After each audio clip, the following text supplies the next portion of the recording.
లక్ష మంది రైతు కుటుంబాలకు సంబంధించిన కరీంనగర్ మిల్క్ డైరీని దెబ్బతీసేందుకు కొన్ని కుట్రలు జరుగుతున్నాయని డైరీ చైర్మన్ చలిమేడ రాజేశ్వరరావు తెలిపారు. ప్రైవేట్ డైరీలతో ఒప్పందాలు చేసుకుని కొందరు వారి పాల ఉత్పత్తులు పెరిగేందుకు సహకరిస్తామని చెప్పి కరీంనగర్ డైరీ సేల్స్ తగ్గించేందుకు విమర్శలు చేస్తున్నారని అనుమానం వ్యక్తం చేశారు. కరీంనగర్ డైరీలో మీడియాతో మాట్లాడిన రాజేశ్వరరావు డైరీని అబాసుపాలు చేయడానికి కొందరు పని కట్టుకుని విమర్శలు చేస్తున్నారని ఆరోపించారు. ప్రజల ఆరోగ్యానికి హాని చేసే కెమికల్స్, రసాయన పదార్థాలు వినియోగించడం లేదన్నారు. మిల్క్ డైరీలో ఎలాంటి కల్తీకి, పొల్యూషన్ కు అవకాశం లేదని స్పష్టం చేశారు.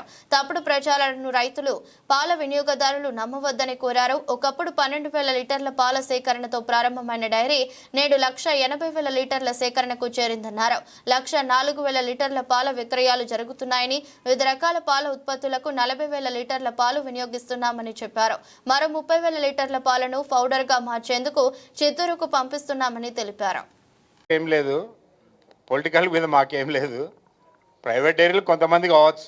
మీరేమో కాలుష్యమే లేదంటున్నారు. మీ గేటు దాటి ఒక్కసారి బయటికి పోయి చూస్తే గణేష్ నగర్ ఆ ఏరియా అంతా గేట్లు కంప్లీట్గా ఇళ్ళ గేట్లే భూగర్భ జలాలు మొత్తం కలుషితం కాకపోతే గేట్లు ఎందుకు చిల్లుమవుతాయి సార్? టీడీఎస్ మీరు అనేది టీడీఎస్ అయి ఉన్నదని చెప్తుండ్రు. దానికి ఒక ఎగ్జాంపుల్ చెప్తా. మా ఊర్లే మల్కపేట, మా గ్రామము వేములవాడ దగ్గర, మా ఊర్లే ఒక్క బావి ఉన్నది.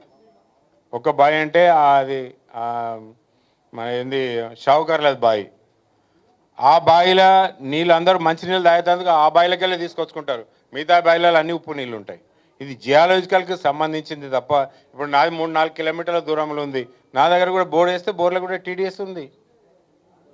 టీడీఎస్ అనేది మేము ఇచ్చేటువంటి ఒక ఈ 1,00,000 లీటర్ల వాటర్తోని పర్కులేట్ అయ్యి అక్కడ టీడీఎస్ పెరిగి ఖరాబ్ అయింది కాదు. నా గేటు కూడా పోయింది. అది నా గేటు కూడా ఐరన్ గేటు ఉన్నది. ఐరన్ గేటు మనం రోజు నీళ్లు చల్లితే ఏమవుతుంది? తృప్పు పడుతుంది.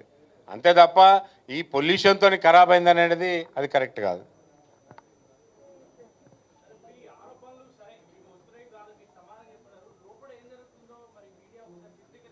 తప్పనిసరి చూపిస్తాము. మీరు రండి, ఎప్పుడు వస్తారే మీకు అప్పుడు చూపిస్తాం. అన్నీ చూపిస్తాం, ప్రతి ఒక్క పార్ట్ కూడా చూపిస్తాం. మిషనరీ చూపిస్తాము, నాణ్యత చూపిస్తాము.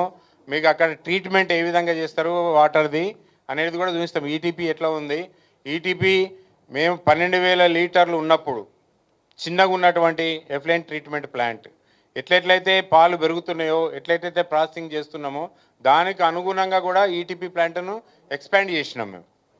అంతేగాని ఏదో పాతది అప్పుడు ఉన్నటువంటి ఈటీపీ వీటికి యూజ్ చేస్తారని కాదు. ఎంత కెపాసిటీ ఉంటే కెపాసిటీకి తగ్గట్టు కూడా ఎఫ్లైన్ ట్రీట్మెంట్ ప్లాంట్ ఉండాలి కంపల్సరీ, లేకుంటే కూడా నడవది. మీరేమో ఇప్పటి వరకు డైరీని అబాస్పాలు చేస్తున్నారు, ఇది అది అంటున్నారు.